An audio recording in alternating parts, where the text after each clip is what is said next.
Well, if you haven't had your fill of tasty food that we put on the air over the last hour, we drove down to Blanchard to see why so many people have made one restaurant in particular a regular stop.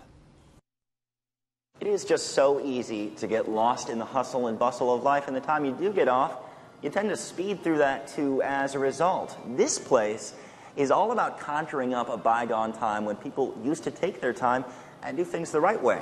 I'm Charlie Tinker at Eureka's in Blanchard, where they're all about scratch-made home cooking and getting you to really enjoy yourself. We're heading inside the kitchen. We've been reaching Mount Pleasant, we've been reaching Grand Rapids. There's a lot of people that have traveled quite far just to come see us. The appeal is clear if understated: small town, fresh food, and good people. When I was a kid, my grandmother lived across the street, and this was a hardware store. It was quite the place. When we bought the building, this little area right here was the kitchen.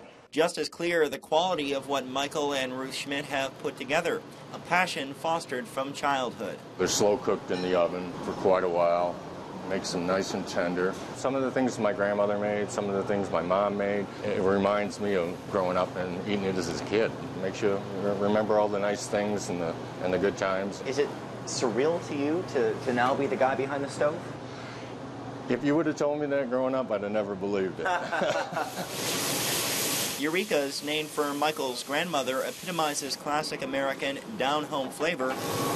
You can tell the Alfredo's homemade right off the bat. Really, really hearty, really nice. It tastes so much better when it's fresh. Even if it's simple ingredients, fresh just is so much better than, you know, pre-processed, pre-packed, pre-made anything. You'll find that philosophy applies to everything on the menu, in addition to Eureka's savory daily specials, and leave room for dessert. Homemade bread pudding with raisins, walnuts, cinnamon. It's served heated, has a wonderful vanilla sauce drizzled on top. The grub isn't the only draw. In renovating the building, the Schmidts left room for another passion and included a general store in back. We wanted to make it look like an old-time place, and I think we kept a lot of that. We have a lot of antiques and gifts. We have a couple of people that we buy from that are local. We just thought it was one more thing to the neighborhood, and we just thought it'd be one more reason to come to Blanchard. Pull up a chair and enjoy life at a slower pace. You may find it's worth the wait. It's really good.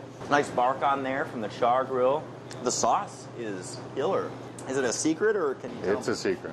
Mm-hmm. We do our best. And I think that we have a lot of support in the community, and we're really thankful for the customers that we have. What would your grandma think about what you guys are doing? I think she'd be really pleased.